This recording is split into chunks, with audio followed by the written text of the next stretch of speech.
Bonjour mon petit réseauteur face de bouc, que penses-tu de la publicité sur Facebook? C'est vrai que depuis le Covid, ou la Covid, bref, on s'en fout, c'est vrai que depuis le Covid, les règles de fonctionnement et de réaction en termes de publicité ont été totalement bousculées, l'échiquier a été foutu par terre. Concrètement, toutes les habitudes des utilisateurs ont été bousculées. J'ai testé des campagnes de pub durant toute l'année 2020. Le constat est sans appel et je vais te l'expliquer dans cette vidéo.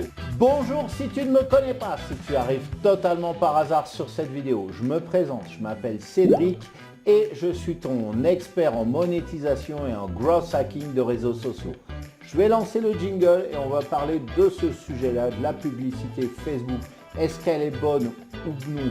Est-ce qu'elle est faite ou non pour toi? C'est parti tout de suite après le jingle.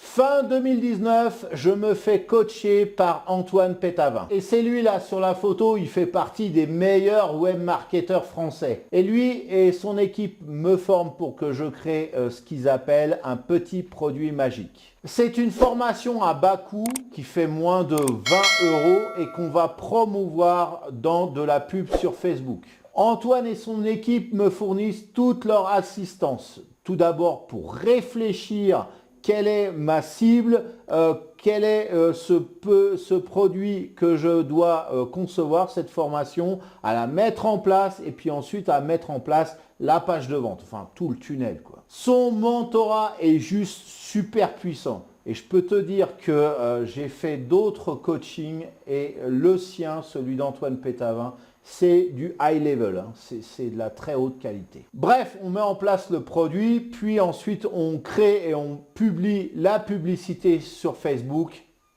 pile poil au moment de l'arrivée du Covid en France. Nous sommes en février 2020. On a tout tenté jusqu'en octobre. Changer l'argumentaire de vente. Remplacer la photo par une vidéo pour la pub, changer l'argumentaire de la pub et même changer la formation. Je n'ai pour ainsi dire déclenché aucune vente. Est-ce que mon produit était bidon? Est-ce que le coaching d'Antoine Pétavin ainsi que toute son équipe qui était formidable était bidon? Ni l'un ni l'autre, car d'une part, si j'avais dû remettre en cause le coaching d'Antoine, je n'aurais même pas cité son nom dans cette vidéo pour lui faire de la publicité. Et je te précise que je fais ça de façon gratuite, j'ai pas d'accord avec lui. Si jamais il tombe sur cette vidéo, il va être étonné peut-être. Mais en tout cas, voilà, c'est quelqu'un qui donne énormément. C'est un coach vraiment de qualité et son équipe aussi. Et proposer des formations en web marketing toutes bidons, toutes pétées, c'est pas mon truc parce que tout simplement, je ne sais pas mentir. Et d'autre part, je mets en général 3 mois pour concevoir une formation. Chacune de mes formations, même si je les vends à moins de 20 €. Et du coup, je ne vois pas quel est l'intérêt de passer autant de temps et de proposer du carton-pâte. D'autres sont bien meilleurs pour ça. Bref, le contexte de l'épidémie ainsi que le changement des mentalités brusques qui s'en est suivi ont changé la donne et du coup expliquent très certainement ce flop. Les gens sur Facebook vont avant tout là sur ce réseau pour se divertir et pas pour subir, car en parlant de pub, en fait, ils subissent. Et eu égard ce concept ajouté au fait que les gens à ce moment-là subissent de très fortes privations de liberté, encore maintenant, ils n'ont aucune envie de subir de la publicité Facebook. J'ai bien entendu eu droit aux trolls de services qui se sont lâchés sur mes pubs. Quand tu te fais troller ainsi, tu dois non seulement bannir la personne, mais en plus recommencer la campagne publicitaire parce que c'est la campagne qui se fait troller. En fait, elle est discréditée.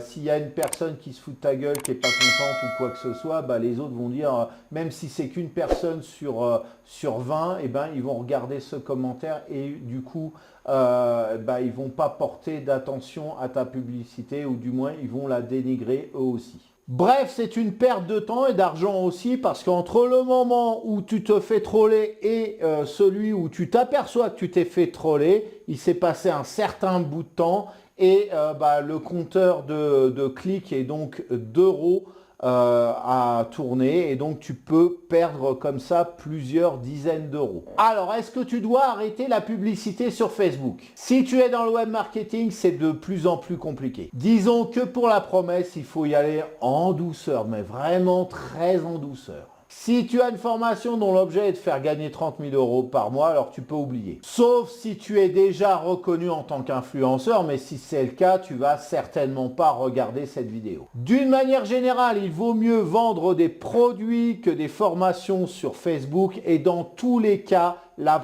promesse ne doit pas être démesurée. D'ailleurs, j'ouvre une parenthèse sur Pinterest par exemple. Si tu fais de la pub pour une épingle dont la promesse est irréalisable, eh bien, tu te fais tout simplement bloquer ton compte publicitaire. Comment ai-je remarqué tout ça? C'est super simple. À chaque fois que je vais sur mon profil Facebook, je vois de toute façon des publicités et je vois lesquelles sont likées en masse et lesquelles sont comment dire, dénigrées parce que y a des gens qui se marrent, qui laissent un émoticône pour se marrer alors que la publicité en elle-même, elle n'est pas marrante, ou alors tout simplement aussi qui vont commenter en disant c'est bidon, on dirait c'est un fake, etc., etc. Et j'en ai conclu ce constat dont je te parlais juste avant. Pareillement, mieux vaut mettre une photo qu'une vidéo en guise d'illustration. Mais du coup, est-ce qu'il existe une alternative à la publicité Facebook? Oh que oui, et en plus c'est gratuit, il te suffit de faire un live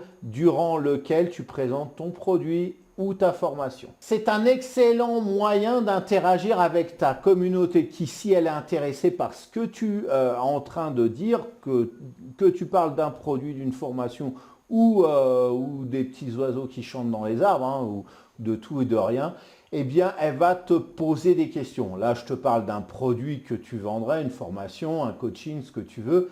Eh bien, si elle est intéressée, hein, elle va te poser des questions. Et par conséquent, tu vas donner plus de crédit à ce que tu vends.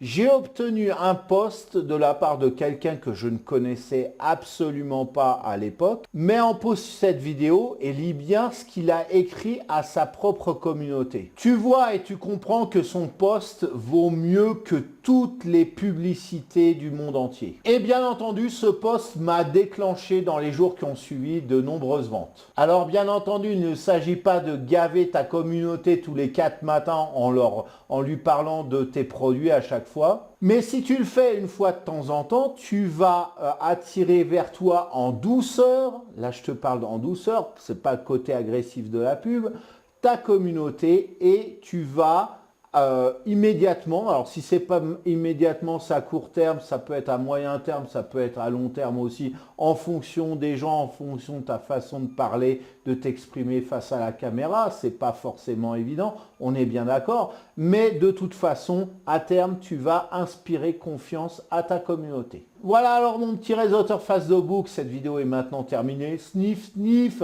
c'est le moment de se quitter, mais avant, t'as oublié un truc là. Tu l'as pas fait avant.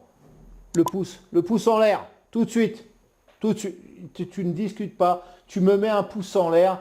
Je fais, putain, je bosse, merde. Tu vois là, c'est le script hein, pour la vidéo. J'écris, voilà, t'as combien? 1, 2, 3, 6 pages. 6 pages de script. En plus de ça, je dois monter tout ça, je dois faire les cuts, les captures d'écran, etc., etc. C'est du taf. Et puis après, la publier, la référencer, etc. Donc, et la faire connaître. Donc ça, c'est tout un taf. Alors, si tu peux pas me lâcher un pouce bleu, qu'est-ce que tu fous là, quoi? Non, je suis un peu agressif.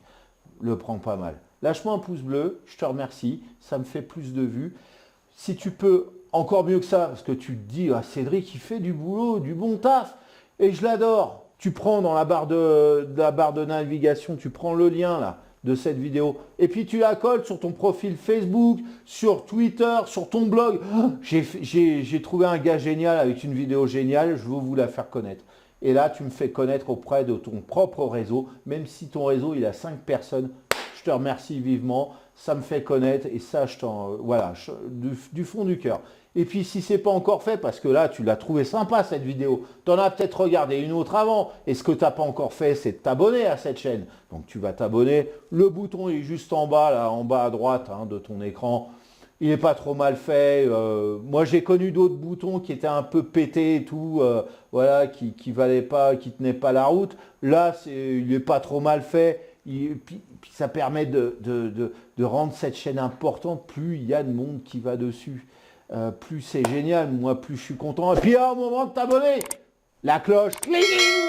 Bah oui, ça je t'apprends rien non plus. La cloche. Tu cliques sur la cloche, comme ça, les prochaines vidéos que je publie, bah, tu sauras, tu auras une notification. Voilà. Alors, maintenant, tu regardes dans la description. Voilà, c'est la fin de la visite guidée. Dans la description, tu t'intéresses à Facebook, notamment, bah, je t'ai laissé tout un tas de liens pertinents. En attendant de se revoir sur ces liens ou sur une nouvelle vidéo, je te souhaite de passer une excellente journée ou fin de journée et je te dis à très bientôt. Ciao.